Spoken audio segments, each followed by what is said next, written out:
देह शिवा पर मोहे है, शुभ कर्मंते कभू न डरूं, न डरूं और सोच अब जाए लड़ूं, निश्चय कर अपनी जीत करूं।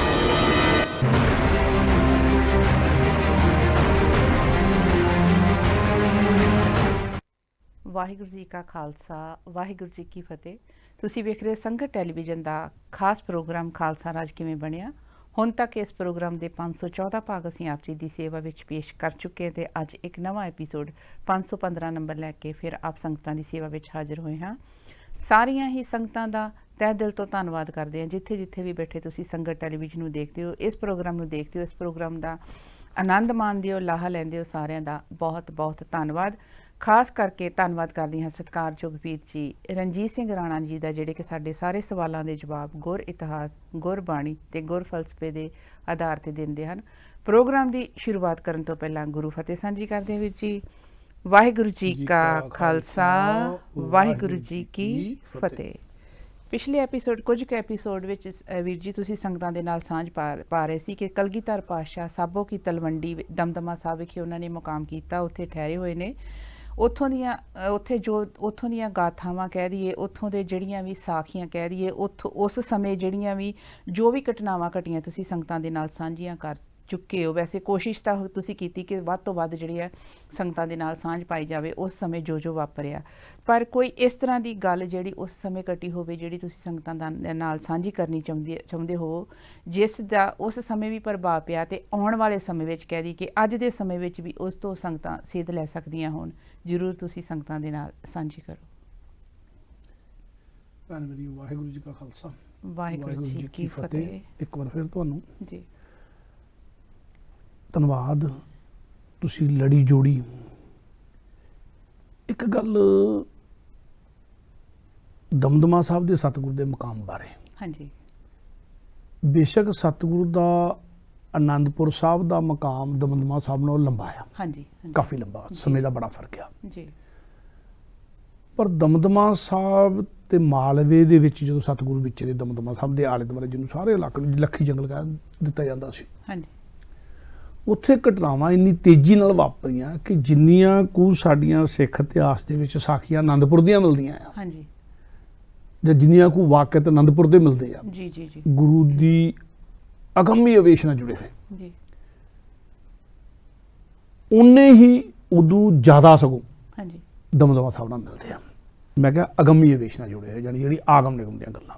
ਆਨੰਦਪੁਰ ਦੀਆਂ ਜਿਹੜੀਆਂ ਜੰਗਾਂ ਆ, ਹਾਂਜੀ, ਸ਼ਹਾਦਤਾਂ ਆ, ਉਹ ਜ਼ਿਆਦੀਆਂ ਆ, ਜੀ ਜੀ, ਉਹ ਬਹੁਤ ਵੱਡੀਆਂ ਆ, ਕਿਉਂਕਿ ਇੱਥੇ ਵਾਰ-ਵਾਰ ਹਮਲੇ ਹੁੰਦੇ ਰਹੇ ਆ ਔਰ ਲੰਮਾ ਸਮਾਂ ਘੇਰਾ ਪਿਆ ਰਿਹਾ ਆ, ਹਾਂਜੀ, ਉਹਦੇ ਸਮੇਂ ਦਾ। ਪਰ ਜਿਹੜਾ ਸਤਿਗੁਰੂ ਦਾ ਅਗੰਮੀ ਆਵੇਸ਼, ਜਿਹਨੂੰ ਅਧਿਆਤਮਕ ਗੱਲ ਕਹਿੰਦੇ ਆ, ਜਿਨ੍ਹਾਂ ਨੇ ਅਧਿਆਤਮਿਕਤਾ ਕਿਤੇ ਸਿੱਖਣੀ ਹੋਵੇ, ਉਹ ਦਮਦਮਾ ਸਾਹਿਬ ਸਤਿਗੁਰੂ ਨੇ ਬੈਠ ਕੇ ਜਿੱਦਾਂ ਜਿੰਨੀ ਤੇਜ਼ੀ ਨਾਲ ਘਟਨਾਵਾਂ ਵਾਪਰੀਆਂ ਆ, ਹਾਂਜੀ, ਉਹਨੀਆਂ ਸ਼ਾਇਦ ਹੋਰ ਕਿਧਰੇ ਨਹੀਂ ਵਾਪਰੀਆਂ, ਕਿਉਂਕਿ ਟਾਈਮ ਵੀ ਵੱਖਰਾ ਹੋ ਗਿਆ ਸੀ, ਹਾਲਾਤ ਵੀ ਬਦਲ ਹਾਲਾਤ ਵੀ ਵੱਖਰੇ ਹੋ ਗਏ, ਟਾਈਮ ਵੱਖਰਾ ਹੋ ਗਿਆ, ਸਾਰਾ ਕੁਝ ਹੋ ਗਿਆ। ਔਰ ਇੱਦਾਂ ਲੱਗਦਾ ਸੀ ਕਿ ਸਤਿਗੁਰੂ ਛੇਤੀ ਸਾਰਾ ਕੁਝ ਨਿਬੇੜ ਰਿਹਾ ਆ। ਠੀਕ ਹੈ, ਸਤਿਗੁਰੂ ਜਾਣੇ, ਹਾਂਜੀ, ਹਾਂਜੀ, ਪਰ ਇਹਦਾ ਲੱਗਦਾ ਸੀਗਾ ਵੀ ਸਤਿਗੁਰੂ ਬਹੁਤ ਛੇਤੀ ਬਹੁਤ ਜ਼ਿਆਦਾ ਸਿਧਾਂਤਕ ਜਿਹੜੇ ਆ ਪੂਰਨੇ ਪਾ ਰਹੇ ਹੈਗੇ। ਦਮਦਮਾ ਸਾਹਿਬ ਸਤਿਗੁਰੂ ਅਟਕੇ ਹੋਏ ਸੀਗੇ, ਹਾਂਜੀ, ਤੇ ਇੱਕ ਸਿੱਖ ਨੇ ਆ ਕੇ ਖਬਰ ਦਿੱਤੀ, ਕਹਿੰਦੇ ਪੇਸ਼ਾਵਰ ਵੱਲੋਂ ਆ ਰਿਹਾ ਜਿਹੜਾ ਸਿੱਖਾਂ ਦਾ ਜਥਾ ਸੀ, ਜਿਹੜੀ ਸੰਗਤ ਜਿਹੜੀ ਆਈ ਸੀ ਪੇਸ਼ਾਵਰ ਵੱਲੋਂ ਸਤਿਗੁਰੂ ਦੇ ਦਰਸ਼ਨ ਕਰਨ ਲਈ, ਹਾਂਜੀ, ਉਹਨੂੰ ਲਾਹੌਰ ਦੇ ਹਾਕਮਾਂ ਨੇ ਰਾਹ 'ਚ ਲੁੱਟ ਲਿਆ। ਠੀਕ, ਇਹ ਖਬਰ ਆਈ ਆ। ਹਾਂਜੀ, ਸਤਿਗੁਰੂ ਅਡੋਲ, ਕਿਉਂਕਿ ਘਟਨਾਵਾਂ ਇੱਦਾਂ ਦੀਆਂ ਵਾਪਰਦੀਆਂ ਰਹਿੰਦੀਆਂ ਹੁੰਦੀਆਂ ਸੀਗੀਆਂ। ਔਰ ਜਦੋਂ ਆਨੰਦਪੁਰ ਨੂੰ ਸੰਗਤਾਂ ਜਾਂਦੀਆਂ ਸੀ, ਉਦੋਂ ਵੀ ਰੰਗੜ ਰਾਜ ਉਹਨਾਂ ਦਾ, ਜਿਹਦਾ ਰਾਜ ਹੋਵੇ, ਜਿਹਦੇ ਪੱਲੇ ਤਾਕਤ ਹੋਵੇ, ਜਿਹਦੇ ਕੋਲ ਹਥਿਆਰ ਹੋਣ, ਜਿਹਦੇ ਕੋਲ ਬੰਦੇ ਹੋਣ, ਉਹ ਜ਼ਿਆਦਤੀਆਂ ਕਰਦੇ ਹੁੰਦੇ ਆ। ਤੇ ਸਤਿਗੁਰੂ ਨੂੰ ਸਜ਼ਾਵਾਂ ਵੀ ਦਿੰਦੇ, ਰੰਗੜਾਂ ਨੂੰ ਸਜ਼ਾਵਾਂ ਦਿੰਦੇ। ਆਨੰਦਪੁਰ ਦੀਆਂ ਵੀ ਸਾਖੀਆਂ ਮਿਲਦੀਆਂ। ਸਤਿਗੁਰੂ ਪਰ ਅਡੋਲ ਬੈਠੇ ਰਹੇ।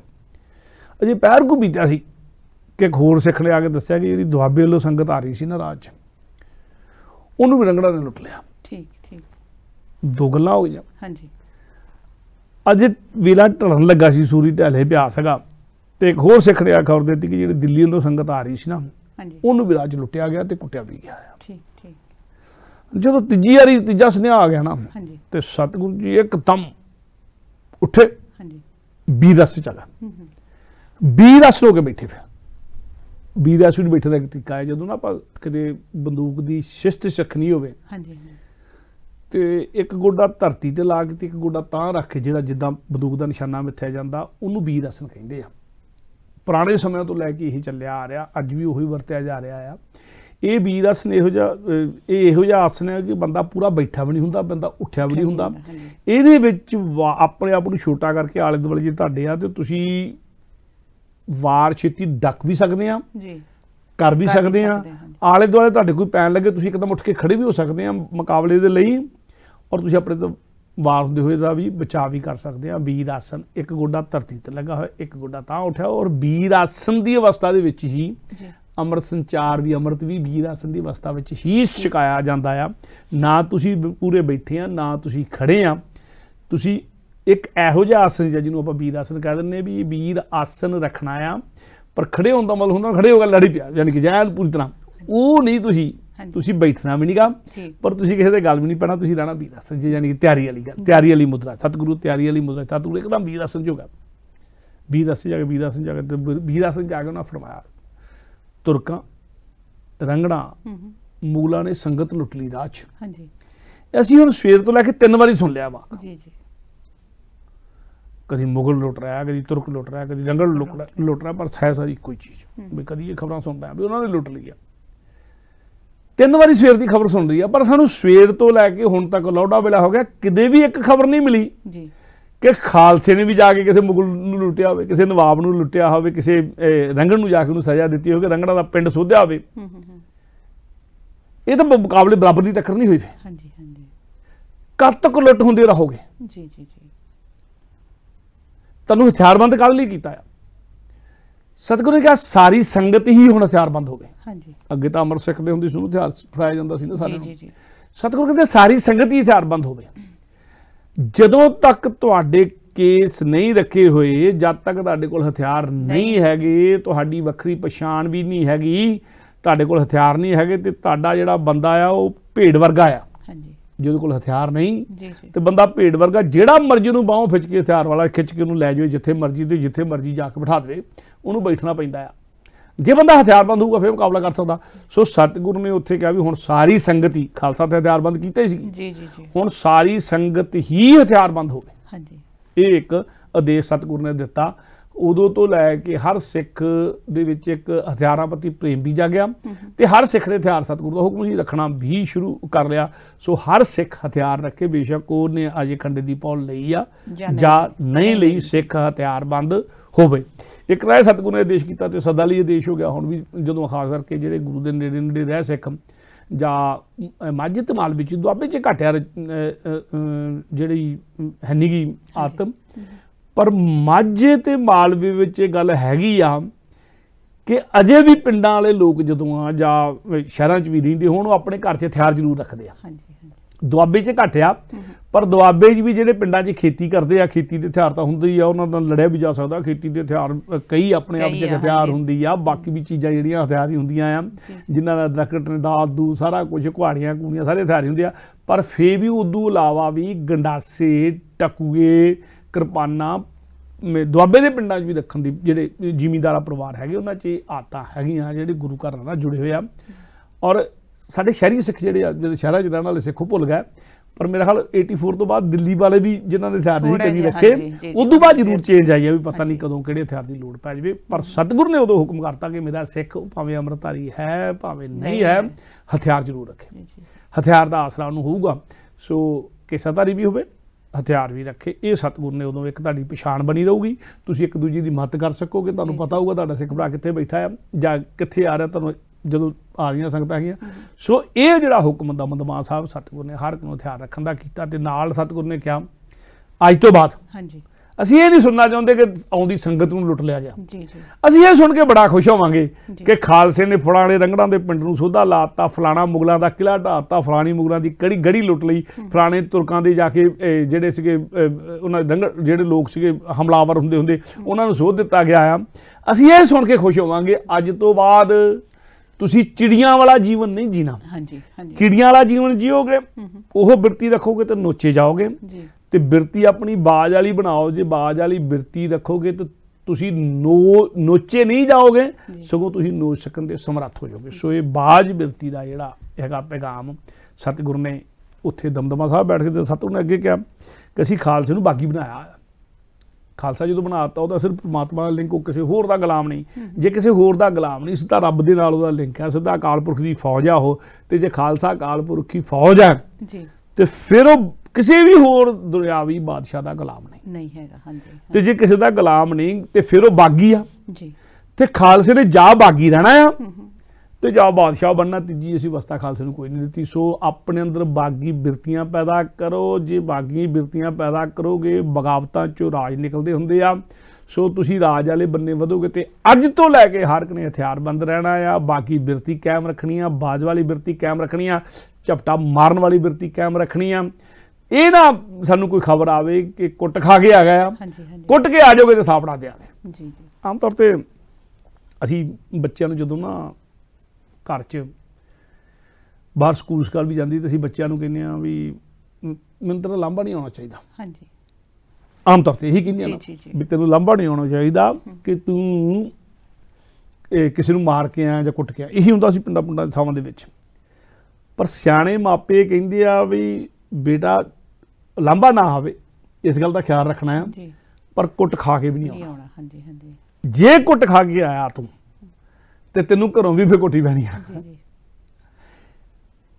ਤੈਨੂੰ ਏਦਾਂ ਨਾ ਲੱਗੇ ਵੀ ਤੂੰ ਕਿਸੇ ਦੇ ਉੱਤੇ ਹਮਲਾਵਰ ਹੋ ਰਿਹਾ। ਇਹ ਗੱਲ ਨਾ ਹੋਵੇ ਵੀ ਕਿਸੇ ਦੇ ਉੱਤੇ ਤੂੰ ਬਿਨਾਂ ਕਿਸੇ ਗੱਲ ਦੇ ਉੱਤੇ ਹਮਲਾ ਕਰ ਰਿਹਾ, ਕਿਸੇ ਨਾਲ ਜਾਤੀ ਕਰ ਰਿਹਾ, ਜ਼ਬਰ ਕਰ ਰਿਹਾ, ਜ਼ੁਲਮ ਕਰ ਰਿਹਾ। ਇਦਾਂ ਦੀ ਗੱਲ ਕੋਈ ਨਾ ਹੋਵੇ। ਗਰੀਬ ਦੇ ਉੱਤੇ ਨਹੀਂ, ਮਾੜੇ ਦੇ ਉੱਤੇ ਨਹੀਂ, ਆਪਣੇ ਤੋਂ ਕਮਜ਼ੋਰ ਦੇ ਉੱਤੇ ਨਹੀਂ। ਪਰ ਜੇ ਤੈਨੂੰ ਕੋਈ ਤੰਗ ਕਰਦਾ ਆ ਨਾ, ਉੱਥੇ ਮੁਕਾਬਲਾ ਚਾਹੀਦਾ। ਜੀ ਜੀ। ਉੱਥੇ ਮੁਕਾਬਲਾ ਚਾਹੀਦਾ ਆ। ਕੁੱਟ ਖਾ ਕੇ ਨਾ ਹੀ, ਕੁੱਟ ਕੇ ਆ ਜੀ। ਜੀ ਜੀ ਜੀ। ਕੋਈ ਗੱਲ ਨਹੀਂ। ਇਹ ਜਿਹੜੀਆਂ ਸਾਡੀਆਂ ਸਿੱਖ ਬਿਰਤੀਆਂ ਆ ਇਹ ਵੀ ਸਿਖਾਉਂਦੀਆਂ। ਤੇ ਖਾਸ ਕਰਕੇ ਜਦੋਂ ਮਲਟੀ ਕਲਚਰ ਸੋਸਾਇਟੀ 'ਚ ਆਪਾਂ ਰਹਿੰਦੇ ਹੋਈਏ, ਮਲਟੀ ਫੇਸ 'ਚ ਰਹਿੰਦੀ ਹੋਈ, ਉੱਥੇ ਬੱਚਿਆਂ ਨੂੰ ਇਹ ਦੇਣਾ ਚਾਹੀਦਾ, ਜ਼ਰੂਰ ਇਹ ਸਿੱਖਿਆ ਦੇਣੀ ਚਾਹੀਦੀ ਹੈ। ਇੱਕ ਤਾਂ ਉਹ ਮਾਰਸ਼ਲ ਆਰਟ ਵੀ ਸਿੱਖਣ, ਦੂਜੀ ਪਰ ਉਹਨਾਂ ਨੂੰ ਸਿੱਖਿਆ ਵੀ ਜ਼ਰੂਰ ਦੇਣੀ ਚਾਹੀਦੀ ਕਿ ਆਪਣੀ ਤੁਸੀਂ ਬਾਜ ਬਿਰਤੀ ਵੀ ਕਾਇਮ ਰੱਖਣੀ ਆ। ਤੁਸੀਂ ਅੰਦਰ ਹੀ ਇਹ ਇੰਗਲੈਂਡ 'ਚ ਮੈਂ ਬਹੁਤ ਦੇਖਿਆ ਬੱਚਿਆਂ 'ਚ। ਅਸੀਂ ਮਾਪੇ ਨਾ ਜਿਹੜੀ ਸਾਡੇ ਭਾਈਚਾਰਾ ਹੈ, ਉਹ ਮਾਪੇ ਬੱਚਿਆਂ ਨੂੰ ਕਹਿੰਦੇ ਦੇਖੀ ਤੇਰਾ ਪੁੱਤ ਲਾਂਭਾ ਨਹੀਂ ਆਉਣਾ ਚਾਹੀਦਾ, ਤੇਰਾ ਉਹ ਨਹੀਂ ਆਉਣਾ ਚਾਹੀਦਾ, ਤੇਰਾ ਆਹ ਨਹੀਂ ਆਉਣਾ ਚਾਹੀਦਾ। ਅਸੀਂ ਆਪਣੇ ਧੀਆਂ ਨੂੰ ਵੀ ਤੇ ਪੁੱਤਾਂ ਨੂੰ ਵੀ। ਤੇ ਬੱਚੇ ਉਸ ਕਈ ਵਾਰੀ ਡਰਦੇ ਕਈਆਂ ਦੀਆਂ ਜਾਤੀਆਂ ਵੀ ਸਹਿ ਜਾਂਦੇ। ਹਾਂਜੀ ਹਾਂਜੀ। ਬੱਚੇ ਨੂੰ ਕਹੋ ਤੇਰੇ ਨਾਲ ਜਾਤੀ ਹੁੰਦੀ, ਉੱਥੇ ਅੜਨਾ ਵੀ ਹੈ ਤੇ ਸਾਨੂੰ ਦੱਸਣਾ ਵੀ ਹੈ, ਤੇਰੇ ਨਾਲ ਖੜੇ ਆ ਜੀ। ਪਰ ਕਿਸੇ ਦਾ ਜਬਰ ਨਹੀਂ ਸਹਿਣਾ। ਉਹਨੂੰ ਬੱਚੇ ਨੂੰ ਸਿਖਾਉਣਾ ਕਿ ਜੇ ਜ਼ੁਲਮ ਕਰਨਾ ਪਾਪ ਆ ਤੇ ਜ਼ੁਲਮ ਸਹਿਣਾ ਵੀ ਪਾਪ ਆ। ਔਰ ਮੈਂ ਕਈ ਵਾਰੀ ਦੇਖਿਆ ਸਾਡੇ ਕਈ ਘਟਨਾਵਾਂ ਵਾਪਰੀਆਂ ਸਾਡੀ ਜਦੋਂ ਕਮਿਊਨਿਟੀ 'ਚ ਵੱਡੀ ਵਾਈਡਰ ਪੱਧਰ 'ਤੇ ਵਿਚਰ ਕੇ ਦੇਖਿਆ ਬੱਚਿਆਂ ਨੇ ਖੁਦਕੁਸ਼ੀਆਂ ਤੱਕ ਕਰ ਲਈਆਂ। ਉਹਨਾਂ ਨੇ ਡਰਦਿਆਂ ਘਰ ਵੀ ਨਹੀਂ ਆ ਕੇ ਦੱਸਿਆ ਕਿ ਮਾਂ ਪਿਓ ਮੇਰਾ ਕੀ ਕਹੂਗਾ, ਮਾਂ ਪਿਓ ਮੇਰੇ ਨਾਲ ਨਹੀਂ ਖੜਾ ਹੋਣਾ, ਤੇ ਬਾਹਰ ਵੀ। ਔਰ ਮੈਂ ਸੋਚਦਾ ਬੱਚਿਆਂ ਨੇ ਕਿੱਦਾਂ ਜਿੰਨਾ ਚਿਰ ਜੀਵੇ ਹੋਣਗੇ, ਖੁਦਕੁਸ਼ੀਆਂ ਤਾਂ ਕੀਤੀਆਂ, ਪਰ ਜਿੰਨਾ ਚਿਰ ਉਹ ਜੀਵੇ ਹੋਣਗੇ, ਜਿੱਦਾਂ ਉਹਨਾਂ ਦੇ ਤਸ਼ੱਦਦ ਹੋਇਆ ਹੋਊਗਾ, ਕਿੰਨਾ ਜ਼ਿਆਦਾ ਹੋਇਆ ਹੋਊਗਾ ਜੀ। ਇਹ ਕੱਲ੍ਹ ਸਾਡੇ ਦੂਜੇ ਭਾਈਚਾਰਿਆਂ 'ਚ ਵੀ ਇਹ ਗੱਲਾਂ ਹੋਈਆਂ। ਪਰ ਸੋ ਇਸ ਕਰਕੇ ਇਹ ਤਿਆਰੀ ਜਿਹੜੀ ਸਤਿਗੁਰੂ ਵਾਲੀ, ਉਹ ਸਤਿਗੁਰੂ ਨੂੰ ਉਸ ਸਤਿਗੁਰੂ ਦੇ ਉਹਨਾਂ ਮਹਾਂਵਾਕ ਨੂੰ ਇਸ ਹਾਲਾਤ ਦੇ ਵਿੱਚ ਸਮਝਣਾ ਚਾਹੀਦਾ ਕਿ ਅਸੀਂ ਉਦੋਂ ਵੀ ਉੱਥੇ ਉਹੀ ਸੀ ਨਾ, ਰਾਜ ਕਰਨ ਵਾਲੀ ਕਮਿਊਨਿਟੀ ਹੋਰ ਸੀ, ਵਿਦੇਸ਼ੀ ਧਾੜਵੀ ਸੀਗੇ, ਜ਼ਾਲਮ ਸੀ, ਜਾਵਰ ਸੀ, ਜ਼ੁਲਮ ਕਰਦੇ ਸੀ। ਅੱਜ ਵਰਗਾ ਇਨਸਾਫ ਵੀ ਹੈ ਨਹੀਂ ਸੀਗਾ। ਤੇ ਉੱਥੇ ਜੇ ਤੁਸੀਂ ਤਕੜੇ ਨਹੀਂ ਹੁੰਦੇ, ਉੱਥੇ ਜੇ ਤੁਸੀਂ ਹਥਿਆਰ ਨਹੀਂ ਰੱਖਦੇ, ਜੇ ਹਥਿਆਰਬੰਦ ਨਹੀਂ ਹੁੰਦੇ, ਤੁਹਾਡੇ ਕੋਲ ਮਾਰਸ਼ਲ ਆਰਟ ਨਹੀਂ ਹੈਗਾ, ਤੇ ਫਿਰ ਤੁਸੀਂ ਜੀ ਨਹੀਂ ਸਕੋਗੇ। ਤੁਹਾਨੂੰ ਨਾ ਜੀਣ ਨਹੀਂ ਦੇਣਾ।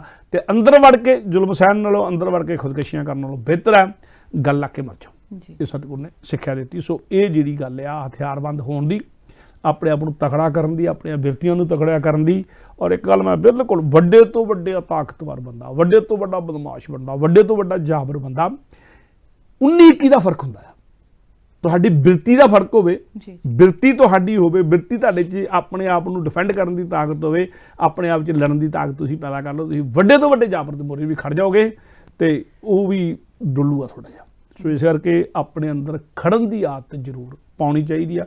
ਕਈ ਵਾਰੀ ਉਹਦੇ ਮੁੱਲ ਦੇਣੇ ਪੈਂਦੇ ਆ, ਪਰ ਅਣਖਾਂ, ਇੱਜ਼ਤਾਂ, ਗੈਰਤਾਂ ਦੇ ਲਈ ਮੁੱਲ ਤਾਰਨੇ ਵੀ ਪੈਂਦੇ ਵੀ ਆ। ਸੋ ਸਤਿਗੁਰੂ ਜੀ ਨੇ ਉੱਥੇ ਕਿਹਾ ਵੀ ਖਾਲਸੇ ਦੇ ਰਾਜ 'ਚ, ਖਾਲਸੇ ਦੇ ਕਰਮਾਂ 'ਚ ਅਸੀਂ ਰਾਜ ਲਿਖ ਦਿੱਤਾ, ਮੁਕੱਦਰ 'ਚ ਰਾਜ ਲਿਖ ਦਿੱਤਾ ਆ। ਔਰ ਸਿੱਖ ਵਿਵਾਦ ਕਹਿੰਦੇ ਹੁੰਦੇ ਸੀ, ਹਮਾਰੇ ਸਤਿਗੁਰੂ ਰਾਜ ਲਿਖ ਦਿਆ, ਹਮਨੇ ਦੇਵ ਸੀਸ ਬੋਲੀ ਆ। ਸਤਿਗੁਰੂ ਨੇ ਸਾਡੇ ਕਰਮਾਂ 'ਚ ਰਾਜ ਲਿਖ ਹੀ ਦਿੱਤਾ ਆ, ਪਰ ਜੇ ਅਸੀਂ ਸਿਰ ਹੀ ਨਹੀਂ ਤਲੀ ਤੇ ਟਿਕਾਵਾਂਗੇ, ਸਿਰ ਦੇਵਾਂਗੇ ਨਹੀਂ, ਤੇ ਸਿਰ ਦੇ ਉੱਤੇ ਤਾਜ ਆ ਕੇ ਨਹੀਂ ਟਿਕਣਾ। ਪਹਿਲਾਂ ਸਿਰ ਗੁਰੂ ਨੂੰ ਦੇਣਾ ਪੈਣਾ ਆ। ਜੇ ਗੁਰੂ ਦੇ ਹੋ ਜਾਵਾਂਗੇ ਤੇ ਗੁਰੂ ਨੇ ਸਾਡੇ ਕਰਮਾਂ 'ਚ ਰਾਜ ਲਿਖਤਾ, ਸਾਡੇ ਸਿਰ ਤੇ ਤਾਜ ਵੀ ਆ ਕੇ ਟਿਕੂਗਾ, ਰਾਜ ਕਰੇਗਾ ਖਾਲਸਾ ਆਕੀ ਰਹੇ ਨਾ ਕੋਈ। ਇਹ ਬੋਲਾ ਜਿਹੜਾ ਆ ਇਹ ਵੀ ਉਹਦਾ ਪ੍ਰਤੀਕ ਆ। ਇਹ ਉੱਥੋਂ ਦੀ ਘਟਨਾ, ਮੈਂ ਉਹਦੇ ਨਾਲ ਇੱਕ ਜੁੜਦੀ ਗੱਲ ਹੋਰ ਕਰ ਲਵਾਂ। ਜਦੋਂ ਰਾਜ ਦੀ ਗੱਲ ਚੱਲੀ ਆ ਨਾ, ਜਦੋਂ ਇਹ ਸਤਿਗੁਰੂ ਉਪਦੇਸ਼ ਦੇ ਰਹੇ ਸੀਗੇ, ਹਾਂਜੀ, ਉਦੋਂ ਗੱਡੇ ਜੋੜ ਕੇ ਭਾਈ ਦਿਆਲ ਦਾਸ ਦਾ ਪੁੱਤਰ ਨਾਲ ਹੋਰ ਸੰਗਤ ਲੈ ਕੇ ਹਾਂਜੀ ਆ ਗਿਆ। ਅੱਛਾ ਜੀ, ਭਾਈ ਦਿਆਲ ਦਾਸ ਦਾ ਆਪਾਂ ਪਿੱਛੇ ਜ਼ਿਕਰ ਕੀਤਾ ਸੀਗਾ। ਹਾਂਜੀ ਇਹ ਮੈਂ ਕਹਿ ਦਿਆਂ ਸ਼ਾਇਦ 2-3 ਦਿਆਲ ਦਾਸ ਨੂੰ, ਪਰ ਮੈਂ ਜ਼ਿਕਰ ਕਰ ਦਿਆਂ। ਭਾਈ ਦਿਆਲ ਦਾਸ ਭਾਈ ਗੌਰੇ ਦਾ ਪੁੱਤਰ ਸੀ, ਭਾਈ ਗੌਰਾ ਭਾਈ ਭਗਤੂ ਦਾ ਪੁੱਤਰ ਸੀ, ਭਾਈ ਭਗਤੂ ਭਾਈ ਆਦਮ ਦਾ ਪੁੱਤਰ ਸੀ, ਤੇ ਗੁਰੂ ਰਾਮਦਾਸ ਤੋਂ ਵਰਸਾਇਆ ਹੋਇਆ ਇਹ ਪਰਿਵਾਰ ਸੀਗਾ। ਭਾਈ ਆਦਮ ਦੇ ਘਰ ਪੁੱਤਰ ਭਗਤੂ ਪੈਦਾ ਹੋਇਆ ਸੀ, ਭਗਤੂ ਦੇ ਘਰ ਗੌਰਾ ਪੈਦਾ ਹੋਇਆ। ਪਰਿਵਾਰ ਦੀ ਬੜਾ ਵੱਡਾ ਪਰਿਵਾਰ ਬਾਅਦ 'ਚ ਬਣਿਆ। ਤੇ ਗੌਰੇ ਦਾ ਪੁੱਤਰ ਭਾਈ ਦਿਆਲਦਾਸ ਸੀ, ਤੇ ਦਿਆਲਦਾਸ ਦਾ ਪੁੱਤਰ ਉਹ ਦਿਆਲਦਾਸ ਜਿਹਨੂੰ ਸਤਿਗੁਰੂ ਨੇ ਕਿਹਾ ਸੀ ਅੰਮ੍ਰਿਤ ਛਕਲਾ, ਤੇ ਉਹਨੇ ਉਦੋਂ ਇਨਕਾਰ ਕਰਤਾ ਵੀ ਸਾਡੇ ਘਰ ਤਾਂ ਸਿੱਖੀ ਹੈਗੀ ਆ ਚੌਥੇ ਪਾਤਸ਼ਾਹ ਵੇਲੇ ਤੋਂ ਲੈ ਕੇ ਵੀ ਅਸੀਂ ਵੱਖਰੀ ਹੁਣ ਸਿੱਖੀ ਕਰਨੀ। ਤੇ ਜਦੋਂ ਸਤਿਗੁਰੂ ਨੇ ਕਿਹਾ ਹੁਣ ਅਸੀਂ ਦਿਆਲ ਹੋ ਕੇ ਦੇ ਰਹੇ ਹਾਂ, ਦਿਆਲਦਾਸ ਸਾਹਿਬ ਬਿਹਾਲ ਹੋ ਕੇ ਮੰਗੇਗਾ, ਤੇ ਫਿਰ ਉਹਨੇ ਪਿੰਡ ਭਾਗੂ ਜਾ ਕੇ ਸਤਿਗੁਰੂ ਦੇ ਪਿੱਛੇ ਜਾ ਕੇ ਬਿਹਾਲ ਹੋ ਕੇ ਅੰਮ੍ਰਿਤ ਦੀ ਦਾਤ ਮੰਗੀ ਸੀਗੇ। ਸਤਿਗੁਰੂ ਨੇ ਦਾਤ ਦਿੱਤੀ, ਪਰ ਦਾਤ ਲੈ ਕੇ ਉਹਨੇ ਨਿਭਾਈ ਜਿਸ ਤਰੀਕੇ ਨਾਲ, ਜਿਸ ਹਿਸਾਬ ਨਾਲ ਉਹਦੇ ਜੀਵਨ 'ਚ ਬਦਲਾਅ ਆਇਆ। ਅੰਮ੍ਰਿਤ ਛਕਣ ਦਾ ਬਹੁਤ ਵੱਡਾ ਫਾਇਦਾ ਨਹੀਂ ਜੇ ਤੁਹਾਡੇ ਜੀਵਨ ਦੇ ਵਿੱਚ ਤੁਸੀਂ ਬਦਲਾਅ ਨਹੀਂ ਲੈ ਕੇ ਆਉਂਦੇ।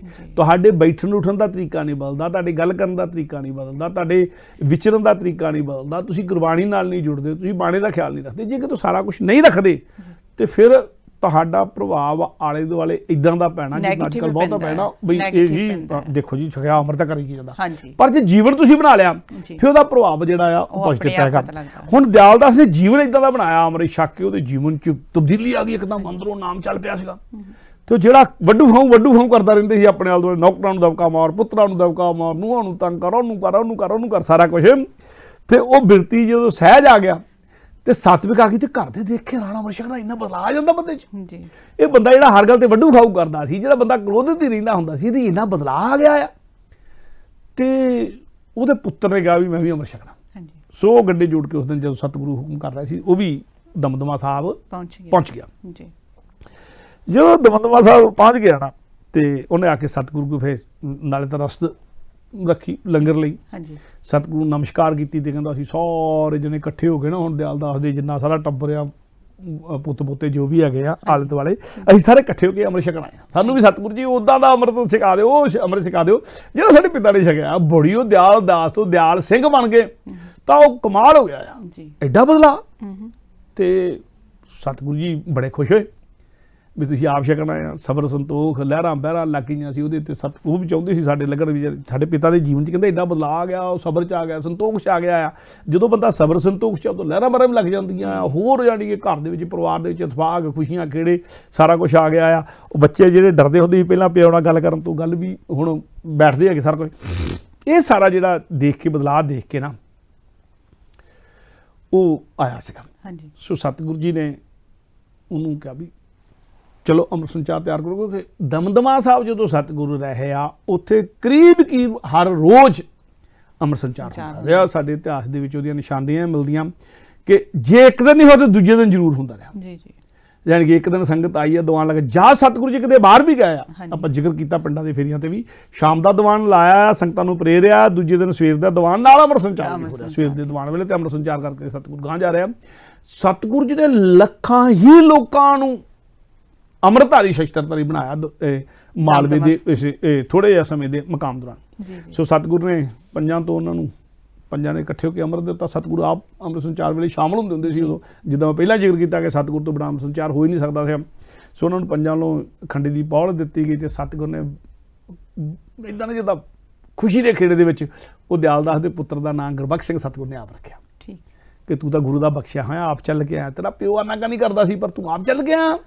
ਤੇ ਗੁਰਬਖਸ਼ ਸਿੰਘ ਉਹਦਾ ਨਾਂ ਰੱਖਿਆ, ਤੇ ਨਾਲ ਹੀ ਸਤਿਗੁਰੂ ਨੇ ਵਰਦਾਨ ਦਿੱਤਾ ਕਿ ਤੂੰ ਤਾਂ ਮੰਗਦਾ ਨਾ ਲਹਿਰਾਂ ਬਹਿਰਾਂ, ਲੈ ਗੁਰਬਖਸ਼ ਸਿੰਘ ਤੂੰ ਆਪ ਚੱਲ ਕੇ ਆਇਆ। ਅੰਮ੍ਰਿਤ ਦੀ ਜਿਹੜੀ ਕਲਾ ਜਿਹੜੀ ਵਰਦੀ ਆ ਨਾ, ਉਹ ਕੱਲੀਆਂ ਪਰਿਵਾਰਾਂ ਦੇ ਵਿੱਚ ਲਹਿਰਾਂ ਬਹਿਰਾਂ ਨਹੀਂ, ਲੈ ਤੇਰੇ ਕਰਮਾਂ 'ਚ ਰਾਜ ਆ ਗਿਆ। ਨਿਭਾਈ ਜਿੱਦਾਂ ਤੇਰਾ ਪਿਓ ਨਿਭਾ ਰਿਹਾ ਉੱਦਾਂ, ਉਸ ਜੁੜ ਕੇ ਰਹੀ ਨਿਤਨੇਮ ਦੇ ਨਾਲ, ਬਾਣੀ ਦੇ ਨਾਲ, ਬਾਣੀ ਦੇ ਨਾਲ ਜੁੜ ਕੇ ਰਹੀ, ਸ਼ਸਤਰਧਾਰੀ ਹੋਵੀਂ, ਹਥਿਆਰਬੰਦ ਹੋਵੀਂ, ਤੇ ਹਥਿਆਰਾਂ ਦਾ ਅਭਿਆਸ ਕਰਦਾ ਰਹੀ। ਸਾਰਾ ਆਲਾ ਦੁਆਲਾ ਕੋੜਮਾ ਸ਼ਸਤਰਧਾਰੀ ਕਰ ਲਾ, ਕਿ ਉਹ ਸਤਿਗੁਰੂ ਸ਼ਸਤਰਧਾਰੀ ਹੋਣ ਦੀ ਗੱਲ ਕਰ ਰਹੇ ਸੀਗੇ। ਸਾਰੇ ਨੂੰ ਸ਼ਸਤਰਧਾਰੀ ਕਰਨ ਵਾਲਾ ਤੇਰੇ ਕਰਮਾਂ 'ਚ ਰਾਜ ਲਿਖ ਦਿੱਤਾ, ਤੇਰੇ ਪੁੱਤ ਪੋਤਰੇ ਰਾਜ ਕਰਨਗੇ। ਤੇ ਗੁਰਬਖਸ਼ ਸਿੰਘ ਜਿਹੜਾ ਸੀ ਨਾ, ਸਤਿਗੁਰੂ ਉਧਰ ਦੂਜੇ ਨੂੰ ਵੀ ਕਹ ਰਿਹਾ ਖਾਲਸਾ ਰਾਜ, ਮੈਂ ਤਾਂ ਨਾਲ ਗੱਲ ਜੋੜਤੀ, ਇਕੱਠੀ ਗੱਲ ਜੋੜੀ। ਇਸ ਗੁਰਬਖਸ਼ ਸਿੰਘ ਦਾ ਪੁੱਤਰ ਦੇਸੂ ਸਿੰਘ ਸੀਗਾ ਜਿਹਨੇ ਬਾਅਦ ਚ ਕੈਥਲ ਦੀ ਰਿਆਸਤ ਕਾਇਮ ਕੀਤੀ ਆ।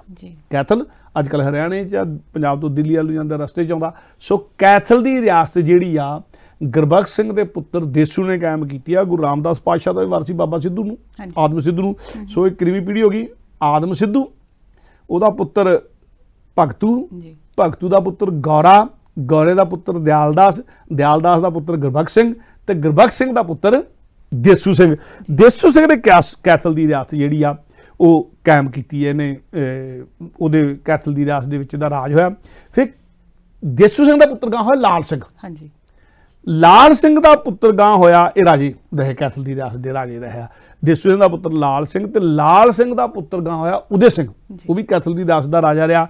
ਤੇ ਜਦੋਂ ਉਦੇ ਸਿੰਘ ਕੈਥਲ ਦੀ ਰਿਆਸਤ ਦਾ ਰਾਜਾ ਸੀਗਾ, ਉਦੋਂ ਮਹਾਕਵੀ ਸੰਤੋਖ ਸਿੰਘ, ਜਿਨ੍ਹਾਂ ਨੇ ਸੂਰੀ ਪਕਾ ਲਏ, ਜਿਹਨੂੰ ਆਪਾਂ ਮਹਾਕਵੀ ਸੰਤੋਖ ਸਿੰਘ ਚੂੜਾਮਣ ਕਹਿੰਦੇ ਆ, ਉਹ ਇਸ ਰਿਆਸਤ ਦੇ ਕੈਥਲ ਰਿਆਸਤ ਦੇ ਦਰਬਾਰੀ ਕਵੀ ਦੇ ਤੌਰ ਤੇ ਰਹੇ। ਤੇ ਕੈਥਲ ਰਿਆਸਤ 'ਚ ਬੈਠ ਕੇ, ਦਰਬਾਰੀ ਕਵੀ ਦੇ ਤੌਰ ਤੇ ਬੈਠ ਕੇ ਉਹਨਾਂ ਨੇ 2 ਗ੍ਰੰਥਾਂ ਦੀ ਸਿਰਜਣਾ ਕੀਤੀ। ਇੱਕ ਗੁਰੂ ਨਾਨਕ ਪ੍ਰਕਾਸ਼ ਗ੍ਰੰਥ, ਜਿਹਦੀ ਸੰਗਠੀ ਤੇ ਕਥਾ ਵੀ ਚੱਲੀ ਸੀਗੀ ਗੁਰੂ ਨਾਨਕ ਸਾਹਿਬ ਦੇ 550 ਸਾਲਾਂ ਤੇ। ਗੁਰੂ ਨਾਨਕ ਭਾਈ ਵਿਸ਼ਾਲ ਸਿੰਘ ਨੇ ਕਥਾ ਕੀਤੀ। ਇੱਕ ਗੁਰੂ ਨਾਨਕ ਪ੍ਰਕਾਸ਼ ਗ੍ਰੰਥ ਇਤਿਹਾਸ ਦੇ ਉੱਤੇ, ਤੇ ਦੂਜਾ ਗ੍ਰੰਥ ਗੁਰਪ੍ਰਤਾਪ ਸੂਰਜ ਪ੍ਰਕਾਸ਼, ਇਸ ਗ੍ਰੰਥ ਦੀ ਸਿਰਜਣਾ ਕੀਤੀ ਆ। ਇਹ ਉਦੇ ਸਿੰਘ ਕੋਲ ਬੈਠ ਕੇ ਕੀਤੀ ਸੀਗੀ। ਸੋ ਮੈਂ ਦੱਸਦਾ ਵੀ ਸਤਿਗੁਰੂ ਤੋਂ ਗੁਰੂ ਰਾਮਦਾਸ ਤੋਂ ਵਰ ਮਿਲੇ ਸੀ, ਕਿੰਨੀਆਂ ਪੀੜ੍ਹੀਆਂ ਲਗਾਤਾਰ ਗੁਰੂ ਨਾਲ ਜੁੜੀਆਂ ਰਹੀਆਂ। ਇਹ ਪਹਿਲਾਂ ਭਾਈ ਆਦਮ ਜੀ, ਫਿਰ ਭਗਤੂ ਜੀ, ਫਿਰ ਗੌਰਾ ਜੀ, ਫਿਰ ਦਿਆਲਦਾਸ ਜੀ, ਫਿਰ ਗੁਰਬਖਸ਼ ਸਿੰਘ ਜੀ, ਫਿਰ ਗੁਰਬਖਸ਼ ਸਿੰਘ ਦੇ ਪੁੱਤਰ ਦੇਸੂ ਸਿੰਘ ਜੀ, ਫਿਰ ਦੇਸੂ ਸਿੰਘ ਦੇ ਪੁੱਤਰ ਲਾਲ ਸਿੰਘ ਜੀ, ਲਾਲ ਸਿੰਘ ਦੇ ਪੁੱਤਰ ਉਦੇ ਸਿੰਘ ਜੀ। ਤੇ ਇਹਨਾਂ ਕੋਲ ਸੀਨਾ ਬਸੀਨਾ ਗੁਰੂ ਦਾ ਇਤਿਹਾਸ ਹੈਗਾ ਸੀਗਾ। ਪਰਿਵਾਰ ਜੀ ਜੁੜਿਆ ਹੋਇਆ ਸੀ, ਦਾਦੇ ਪੜਦਾਦੇ ਜੁੜੇ ਹੋਏ ਸੀਗੇ, ਉਹ ਸਾਰਾ ਇਤਿਹਾਸ ਇਹਨਾਂ ਕੋਲ ਹੈਗਾ ਸੀ। ਉਧਰੋਂ ਜਿਹੜੇ ਭਾਈ ਸੰਤੋਖ ਸਿੰਘ ਸੀਗੇ, ਜਿਹੜੀਆਂ ਸਾਖੀਆਂ ਗੁਰੂ ਨਾਲ ਜੁੜੀਆਂ ਹੋਈਆਂ, ਇਹਨਾਂ ਕੋਲ ਸੀਨਾ ਬਸੀਨਾ ਸਾਂਭੀਆਂ ਹੋਈਆਂ ਸੀ, ਆਪਣੇ ਪਿਤਾ ਪੁੱਤ ਸੁਣ ਕੇ ਹੋਈਆਂ। ਤੇ ਜਿਹੜੀਆਂ ਸੰਤੋਖ ਸਿੰਘ ਸੀ, ਉਹਨਾਂ ਦੀ ਆਪਣੀ ਜਾਨੀ ਕਿ ਰਿਸਰਚ ਤੇ ਆਪਣੀ ਸਾਰੀ ਪਹੁੰਚ, ਉਹ ਸਾਰੇ ਇਲਾਕਾ ਉਹਨੇ ਘੁੰਮਿਆ ਜਿੱਥੇ ਸਤਿਗੁਰੂ ਗਏ ਸੀਗੇ। ਖਾਸ ਕਰਕੇ ਗੁਰੂ ਗੋਬਿੰਦ ਸਿੰਘ ਵਾਲਾ ਮਾਲਵੇ ਦਾ ਇਲਾਕਾ, ਕੱਲੇ ਪਿੰਡ ਘੁੰਮਿਆ ਸੰਤੋਖ ਸਿੰਘ ਨੇ। ਤੇ ਫਿਰ ਕੈਥਲ ਰਿਆਸਤ 'ਚ ਬੈਠ ਕੇ, ਤੇ ਸਮਾਂ ਵੀ ਉਦੋਂ ਸਿੱਖ ਮਿਸਲਾਂ ਦਾ ਸ਼ੁਰੂ ਹੋ ਚੁੱਕਾ ਹੋਇਆ ਸੀਗਾ, ਉੱਥੇ ਬੈਠ ਕੇ ਇਹ ਗੁਰੂ ਨਾਨਕ ਪ੍ਰਕਾਸ਼ ਤੇ ਸੂਰਜ ਪ੍ਰਕਾਸ਼ ਦੀ ਸਿਰਜਣਾ ਕੀਤੀ ਗਈ। ਸਿੱਖ ਇਤਿਹਾਸ ਦੇ ਵਿੱਚ ਜੇ ਕਿਤੇ ਭਾਈ ਸੰਤੋਖ ਸਿੰਘ ਦੀ ਕਵਿਤਾ ਦਾ ਮੁਕਾਬਲਾ ਨਹੀਂ, ਮੈਂ ਕਹਿੰਦਾ ਵੀ ਸਿੱਖ ਇਤਿਹਾਸ ਨੇ ਭਾਈ ਗੁਰਦਾਸ ਤੋਂ ਬਾਅਦ 'ਚ ਜੇ ਕਿਤੇ ਕਵਿਤਾ ਦੇ ਵਿੱਚ ਕੋਈ ਸਿੱਖ ਪੈਦਾ ਕੀਤਾ ਆ, ਜਿਹਦੀ ਕਵਿਤਾ ਦੇ ਅਲੰਕਾਰ, ਜਿਹਦੀ ਕਵਿਤਾ ਦੇ ਬਿੰਬ, ਜਿਹਦੀ ਕਵਿਤਾ ਦੀ ਪਕੜ ਜੇ ਹੈਗੀ, ਤੇ ਮਹਾਕਵੀ ਸੰਤੋਖ ਸਿੰਘ ਦੀ ਆ। ਔਰ ਉਦੋਂ ਬਾਅਦ ਮਹਾਕਵੀ ਸੰਤੋਖ ਸਿੰਘ ਤੋਂ ਬਾਅਦ ਉਸ ਪੱਧਰ ਦਾ ਇਤਿਹਾਸ ਲਿਖਣ ਵਾਲਾ, ਵਰਤਾਂਤਕ ਲਿਖਣ ਵਾਲਾ ਕਵੀ ਬਾਅਦ ਚ ਨੇੜੇ ਤੇੜੇ ਵੀ ਨਹੀਂ ਮਿਲਦਾ। ਗਿਆਨ ਸਿੰਘ ਨੇੜੇ ਪਹੁੰਚਦੇ ਆ, ਰਤਨ ਸਿੰਘ ਭੰਗੂ ਜੀ, ਗਿਆਨ ਸਿੰਘ ਜੀ, ਪਰ ਉਹਦੇ ਬਾਕੀ ਜਿਸ ਪੱਧਰ ਦੀ ਉਹ ਅਲੰਕਾਰ ਬਣ ਜਾਂਦਾ, ਜਿਸ ਪੱਧਰ ਦੇ ਛੰਦ ਬਣ ਜਾਂਦਾ, ਜਿਸ ਪੱਧਰ ਦੀ ਸ਼ਰਧਾ ਪੈਦਾ ਕਰ ਦਿੰਦਾ, ਉਹ ਸ਼ਾਇਦ ਕਿਸੇ 'ਚ ਨਹੀਂ, ਕਿਸੇ 'ਚ ਹੋਰ 'ਚ ਨਹੀਂ ਹੈਗੀ। ਇਹ ਗੱਲ ਮੈਂ ਕਈ ਵਾਰੀ ਸਾਡਾ ਦੁਰਭਾਗ ਹੀ ਕਹਿਣੇ ਚਾਹੀਦੇ ਆ ਕਿ ਉਸ ਪੱਧਰ ਦਾ ਜਿਹੜਾ ਜਾਣੀ ਕਿ ਪ੍ਰਮਾਣਿਕ ਜਿਹੜਾ ਇਤਿਹਾਸ ਤਿਆਰ ਕੀਤਾ, ਕਿਤੇ ਨਾ ਕਿਤੇ ਉਂਤਾਈਆਂ ਰਹਿ ਜਾਂਦੀਆਂ ਆ। ਸੁਣਨ ਦੇ ਵਿੱਚ ਕੋਈ ਸਾਖੀਆਂ ਸੁਣੀਆਂ ਹੋਈਆਂ ਸੀ, ਸੁਣੀਆਂ ਤੋਂ ਗਾਂਹ ਗੱਲ ਚੱਲੀ ਸੀਗੀ, ਕੁਛ ਨਾ ਕੁਛ ਉਂਤਾਈਆਂ ਜ਼ਰੂਰ ਰਹਿ ਗਈਆਂ ਹੋਣਗੀਆਂ। ਗੱਲ ਕਹਿਣ ਲੱਗਿਆ ਅਸੀਂ ਗੱਲ ਕਹਿੰਦੇ, ਸਾਡੇ ਤੋਂ ਪਤਾ ਨਹੀਂ ਕਿੰਨੀਆਂ ਕੁ ਰਹਿ ਜਾਂਦੀਆਂ ਆ, ਪਰ ਪੂਰੇ ਦੇ ਪੂਰੇ ਗ੍ਰੰਥ ਨੂੰ ਰੱਦ ਕਰ ਦੇਣਾ। ਅੱਜ ਸਾਡੇ ਇੱਕ ਬਿਰਤੀ ਪੈਦਾ ਹੋ ਗਈ, ਸੂਰਜ ਪ੍ਰਕਾਸ਼ ਆ ਗਈ, ਗੱਲ ਤਾਂ ਸੱਚੀ ਨਹੀਂ ਹੋ ਸਕਦੀ। ਜੇ ਸੂਰਜ ਪ੍ਰਕਾਸ਼ ਨਹੀਂ ਤੇ ਫਿਰ ਸਿੱਖ ਇਤਿਹਾਸ ਦਾ ਕੋਈ ਵੀ ਸਰੋਤ ਸਮਝ ਲਓ ਉਸ ਪੈਦਾ ਹੋ ਰਿਹਾ ਨਹੀਂ। ਸੋ ਅਸੀਂ ਵੀ ਜਿਹੜੀਆਂ ਗੱਲਾਂ ਕਰ ਰਹੇ ਹਾਂ, ਇਹਨਾਂ 'ਚ ਬਹੁਤ ਜ਼ਿਆਦਾ ਸੂਰਜ ਪ੍ਰਕਾਸ਼, ਪਰ ਮੈਂ ਕੋਸ਼ਿਸ਼ ਕਰਦਾ ਹੁੰਦਾ ਵੀ ਮਹਿਮਾ ਪ੍ਰਕਾਸ਼, ਸੂਰਜ ਪ੍ਰਕਾਸ਼, ਪੰਥ ਪ੍ਰਕਾਸ਼, ਗੁਰਬਲਾ ਪਾਤਸ਼ਾਹੀ 6ਵੀਂ, ਗੁਰਬਲਾ ਪਾਤਸ਼ਾਹੀ 10ਵੀਂ, ਜਿੰਨੇ ਸਾਡੇ ਇਤਿਹਾਸ ਦੇ ਸੋਰਸ ਹੈਗੇ ਸਾਰੇ, ਭਾਈ ਗੁਰਦਾਸ ਜੀ, ਗੁਰੂ ਗੋਬਿੰਦ ਸਿੰਘ ਦੇ 52 ਕਵੀ, ਇਹ ਭਾਈ ਮਣੀ ਸਿੰਘ ਦੀਆਂ ਲਿਖਤਾਂ, ਭੱਟ ਪਈਆਂ ਲਿਖਤਾਂ, ਸਾਰਿਆਂ ਨੂੰ ਮਿਲਾ ਕੇ ਇੱਕ ਗੱਲ ਕੱਢੀ ਜਾਵੇ। ਪਰ ਸਭ ਤੋਂ ਵੱਡਾ ਸਰੋਤ ਜੇ ਕੋਈ ਹੈਗਾ ਆ ਤੇ ਜਾਓ ਖਾਲਸਾ ਤਵਾਰੀਖਿਆ ਗਿਆਨੀ ਗਿਆਨ ਸਿੰਘ ਵਾਲੀ, ਪੰਥ ਪ੍ਰਕਾਸ਼ ਹੈ ਗਿਆਨੀ ਗਿਆਨ ਸਿੰਘ ਵਾਲਾ, ਪੰਥ ਪ੍ਰਕਾਸ਼ ਹੈ ਰਤਨ ਸਿੰਘ ਭੰਗੂ ਵਾਲਾ, ਮਹਿਮਾ ਪ੍ਰਕਾਸ਼ ਹੈ ਸੂਰਦਾਸ ਭੱਲਾ ਵਾਲਾ, ਤੇ ਸਭ ਤੋਂ ਵੱਡੀ ਗੱਲ ਮਹਾਕਵੀ ਸੰਤੋਖ ਸਿੰਘ ਚੂੜਾਮਣੀ ਦਾ ਸੂਰੀ ਪ੍ਰਕਾਸ਼ ਆ। ਸੋ ਇਹ ਗ੍ਰੰਥਾਂ ਦੀ ਸਿਰਜਣਾ ਉੱਥੇ ਬੈਠ ਕੇ ਉੱਥੇ ਕੀਤੀ ਗਈ। ਉਹਦੇ ਵਿੱਚ ਖਾਲਸੇ ਦੇ ਰਾਜ ਆਉਣ ਤੱਕ ਦੀ ਗੱਲ ਜਿਹੜੀ ਆ ਪੂਰੀ ਗੁਰੂ ਜੀ ਦੇ ਬਖਸ਼ਿਸ਼ਾਂ ਲੈ ਕੇ ਗੁਰੂ ਸਾਹਿਬ ਨੇ ਕਿੱਦਾਂ ਬਖਸ਼ਿਸ਼ਾਂ ਕੀਤੀਆਂ, ਉਹ ਕੀਤੀਆਂ ਗਈਆਂ। ਤੇ ਸਤਿਗੁਰੂ ਨੇ ਇੱਥੇ ਜਿਹੜੀ ਗੱਲ ਤੁਸੀਂ ਕਿ ਅਸੀਂ ਖਾਸ ਗੱਲ ਕਿਹੜੀ, ਮੈਂ ਇੱਕ ਵਾਕ 'ਚ ਕਹਿ ਦਿਆਂ, ਸਮਾਂ ਹੋ ਗਿਆ, ਕਿ ਸਤਿਗੁਰੂ ਨੇ ਦਮਦਮਾ ਸਾਹਿਬ ਬੈਠ ਕੇ ਸਾਰੀ ਸੰਗਤ ਨੂੰ ਹਥਿਆਰਬੰਦ ਹੋਣ ਲਈ ਕਹਿ ਦਿੱਤਾ, ਸਾਰੀ ਸੰਗਤ ਨੂੰ ਅੰਮ੍ਰਿਤ ਸੰਚਾਰ ਚੱਲ ਰਿਹਾ ਸੀ, ਸਤਿਗੁਰੂ ਅੰਮ੍ਰਿਤ ਸੰਚਾਰ ਵੀ ਕਰ ਰਿਹਾ ਸੀ, ਪਰ ਹਥਿਆਰਬੰਦ ਜਿਹਨੇ ਅੰਮ੍ਰਿਤ ਨਹੀਂ ਛਕਿਆ ਉਹਨੂੰ ਵੀ ਕਿਹਾ ਗੁਰੂ ਦਾ ਸਿੱਖ ਹਥਿਆਰਬੰਦ ਹੋ ਜ਼ਰੂਰ ਹੋਵੇ। ਜੇ ਹਥਿਆਰ ਰੱਖੋਗੇ, ਬਾਗੀ ਬਿਰਤੀ ਰੱਖੋਗੇ ਤੇ ਰਾਜ ਤੁਹਾਡੇ ਕਰਮਾਂ 'ਚ ਆਵੇਗਾ। ਜਦ ਤੱਕ ਤੁਹਾਡੀਆਂ ਬਿਰਤੀਆਂ ਹੀ ਨਹੀਂ ਬਣੀਆਂ ਰਾਜ ਲੈਣ ਵਾਲੀਆਂ, ਜਦ ਤੱਕ ਰਾਜ ਕਰਨ ਵਾਲੇ ਗੁਣ ਹੀ ਨੇ ਆਪਣੇ ਅੰਦਰ ਪੈਦਾ ਕੀਤੇ, ਜਦ ਤੱਕ ਉਹ ਬਾਜ ਬਿਰਤੀਆਂ ਨਹੀਂ ਬਣੀਆਂ, ਉਦ ਤੱਕ ਕੌਮਾਂ ਨੂੰ ਰਾਜ ਨਹੀਂ ਮਿਲਦੇ ਹੁੰਦੇ। ਸਤਿਗੁਰੂ ਨੇ ਇੱਥੇ ਬੈਠ ਕੇ ਵਰਦਾਨ ਦਿੱਤਾ ਤੇ ਉਹ ਰਾਜ ਗੁਰੂ ਕੇ ਸਿੱਖਾਂ ਨੇ, ਮੈਂ ਤਾਂ ਹੀ ਨਾਲ ਗੱਲ ਭਾਈ ਆਤਮ ਸਿੱਧੂ ਦੇ ਪਰਿਵਾਰ ਦੀ ਕਰ ਲਈ ਕਿ ਖਾਲਸੇ ਨੇ ਰਾਜ ਕਾਇਮ ਵੀ ਕੀਤੇ, ਇਤਿਹਾਸ ਸਿਰਜੇ ਨਹੀਂ, ਇਤਿਹਾਸ ਸਾਂਭੇ ਵੀ। ਜਿਹੜਾ ਅਸੀਂ ਕਹਿੰਦੇ ਨਹੀਂ ਸਾਂਭਿਆ, ਇਤਿਹਾਸ ਸਾਂਭੇ ਵੀ। ਇਹ ਇਤਿਹਾਸ ਸਾਂਭੇ ਹੋਈ ਦੀ ਨਿਸ਼ਾਨੀ ਹੈ। ਬਿਲਕੁਲ ਜੀ ਵੀਰ ਜੀ, ਤੁਹਾਡਾ ਬਹੁਤ ਬਹੁਤ ਧੰਨਵਾਦ, ਕਿਉਂਕਿ ਸਤਿਗੁਰੂ ਜੀ ਨੇ ਇਹ ਸਮਝਾਉਣਾ ਸੀ ਕਿ ਕਿਸੇ ਤੇ ਵਾਰ ਕਰਨਾ ਨਹੀਂ, ਪਰ ਜੇ ਕੋਈ ਤੁਹਾਨੂੰ ਡਰਾਉਂਦਾ ਹੈ ਜਾਂ ਧਮਕਾਉਂਦਾ ਹੈ, ਪਰ ਉਹਦਾ ਮੁਕਾਬਲਾ ਵੀ ਤੁਸੀਂ ਜ਼ਰੂਰ ਕਰਨਾ ਹੈ। ਉਸ ਸਮੇਂ ਕਹਿੰਦੇ ਕਿ ਜਿੱਦਾਂ ਵੀਰ ਜੀ ਦੱਸ ਰਹੇ ਸੀ ਹਥਿਆਰਾਂ ਦੀ ਲੋੜ ਸੀ, ਅੱਜ ਦੇ ਸਮੇਂ ਵਿੱਚ ਤੁਹਾਨੂੰ ਵਿਚਾਰਾਂ ਦੀ ਲੋੜ ਵੀ ਆ, ਕਿਉਂਕਿ ਤੁਹਾਡੇ ਕੋਲ ਵਿਚਾਰ ਹੋਣਗੇ, ਸੋਚ ਹੋਣਗੇ, ਸਮਝ ਹੋਊਗੀ, ਤੁਸੀਂ ਅਗਲੇ ਦਾ ਮੁਕਾਬਲਾ ਕਰ ਸਕਦੇ ਹੋ। ਪ੍ਰੋਗਰਾਮ ਕਰਦੇ ਹਾਂ, ਅਗਰ ਸਾਡੇ ਕੋਲ ਗਲਤੀ ਹੋ ਗਈ ਹੋਵੇ, ਦੋਵੇਂ ਹੱਥ ਜੋੜ ਕੇ ਅਸੀਂ ਤੁਹਾਡੇ ਕੋਲ ਮਾਫੀ ਮੰਗਦੇ ਹਾਂ। ਅਗਲੇ ਪ੍ਰੋਗਰਾਮ ਵਿੱਚ ਆਪ ਜੀ ਨਾਲ ਫਿਰ ਮੁਲਾਕਾਤ ਹੋਵੇਗੀ। ਇੱਥੇ ਫਤਿਹ ਬੁਲਾਉਂਦੇ ਹਾਂ। ਵਾਹਿਗੁਰੂ ਜੀ ਕਾ ਖਾਲਸਾ, ਵਾਹਿਗੁਰੂ ਜੀ ਕੀ ਫਤਿਹ। देश वा पर मोहे है, शुभ कर्म ते कभू न डरूं, न डरूं और सोच अब जाए लड़ूं, निश्चय कर अपनी जीत करूं।